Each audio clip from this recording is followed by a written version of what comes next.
Kurasa. Mtazamaji wa EATV, karibu katika Kurasa kwa dakika chache za kufahamu machache kati ya mengi yaliyotufikia mezani kwetu kwa hii leo. Tuanze kukupekulia kurasa kwa hili. Zoezi la anwani za makazi katika wilaya ya Songea lina umuhimu wake kwa sababu wilaya hiyo ipo mpakani na nchi ya Malawi. Hivyo kuwepo kwa utaratibu wa utambuzi wa watu itasaidia katika kudhibiti uhalifu. Mkuu wa wilaya ya Songea amesema kuna uwezekano mkubwa wa baadhi ya watu kuingia nchini bila kufuata taratibu rasmi na baadaye kujihusisha na vitendo vya uovu. Unapokuwa mpakani, mwingiliano wa watu ni mkubwa zaidi. Kuna walowezi, kuna wahamiaji na wengine kuna wapita njia tu. Wanasema wanapita, wanatoka zao Burundi, au wanatoka zao Rwanda, au wanatoka zao Somalia, wanaenda Afrika Kusini. Alafu wanafika Songea, wanadoea hapa. Hilo hatutaki. Kwa hiyo tunataka anwani ya makazi kudumisha ulinzi na usalama wetu sote.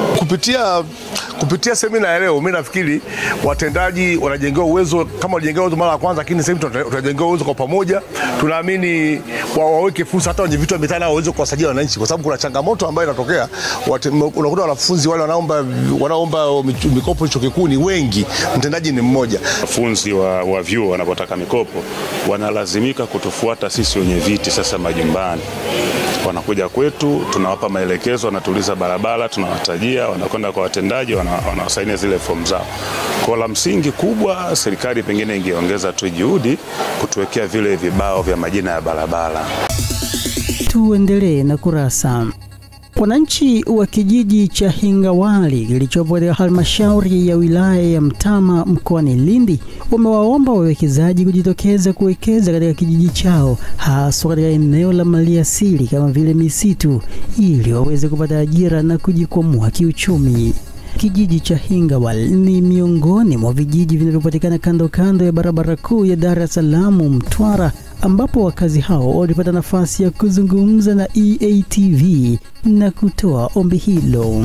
Wawekezaji, eneo la uwekezaji lilipo, japo lilifanywa kazi, lakini yule mwekezaji akashindwa. Aliposhindwa akarudisha kwa wilaya tukaambiwa wana kijiji kwamba eneo lenu limerudi. Kutokana na hili jambo watakuja wawekezaji hapa, watakuja kuwekeza, lakini tunaweza tukajipatia tunaweza tukapata income kutokana na shughuli ambazo tunazotaka kuelekea kuzifanya katika mazingira hayo. Tunalo eneo la kutosha la kuja wawekezaji tukawakabidhi ambalo tunalimiliki sisi wenyewe, ambalo litakuwa na mgogoro wa aina yote. Kijiji cha Hingawali ni miongoni mwa vijiji 10 vilivyopitiwa na mpango wa matumizi ya ardhi na kupitisha mipango ya matumizi ya ardhi katika halmashauri ya wilaya ya Mtama. Lakini tunatarajia sasa mpango huu ambao leo tumeupitisha miaka 10, lakini pamoja na hizi sheria ndogo zitakuwa zinatoa dira sahihi sasa ya matumizi yote ardhi katika vijiji hivi 10 ambavyo vimeandaliwa mpango.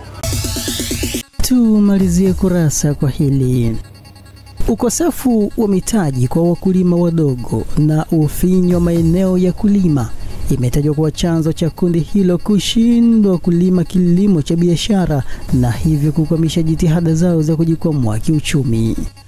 Wakizungumza, baadhi ya wakulima hao wamesema kuwa elimu kuhusu kilimo cha kibiashara inatakiwa kuendelea kutolewa ili kubadilisha kutoka katika kilimo wanachofanya sasa na kuelekea huko upande wa kilimo cha kibiashara. Kwa kuwa serikali imeweka mikakati na jitihada kuwasaidia wakulima ili watoke kwenye kilimo cha mazoea, ndo na sisi tunamshukuru Mwenyezi Mungu ili tuangalie kama tutatoka kwenye kilimo cha mazoea. Kama ukipata elimu alafu ukapata mkopo, unaweza kunufaika zaidi, kwa sababu ukishapata elimu alafu baadaye ukapata mkopo ukaona utajikwamuaje, basi naweza kutegemea kwamba tutapata manufaa zaidi. Msisitizo umewekwa juu ya umuhimu kwa kila mkulima kuhakikisha anajisajili kwa afisa ugani wa kata au kijiji ili aweze kuwa na namba ya utambulisho. Muona afisa ugani wa kata au wa kijiji chako au mtaa wako akusajili kwenye daftari na pia usajiliwe kwenye mfumo ili upate ile namba ya usajili. Ile namba itakusaidia kupata fursa sasa.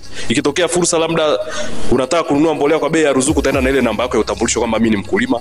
Ukitaka kununua mbegu za mahindi kwa bei ya ruzuku, utaenda na ile namba yako kama wewe ni mkulima. Na huduma nyinginezo. Itafika mahali hata mafunzo kama haya kwa wakulima, basi tunaangalia wale wakulima wenye namba za utambulisho ili tukuepuka wakulima mamruki.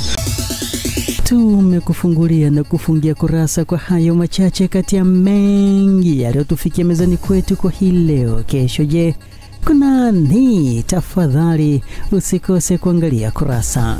Na kwa niaba ya wote walioshiriki kuletea kurasa kwa siku hii ya leo, mimi naitwa Abel Kilumbu. Endelea kufuatilia vipindi bomba na makini kutoka hapa EATV.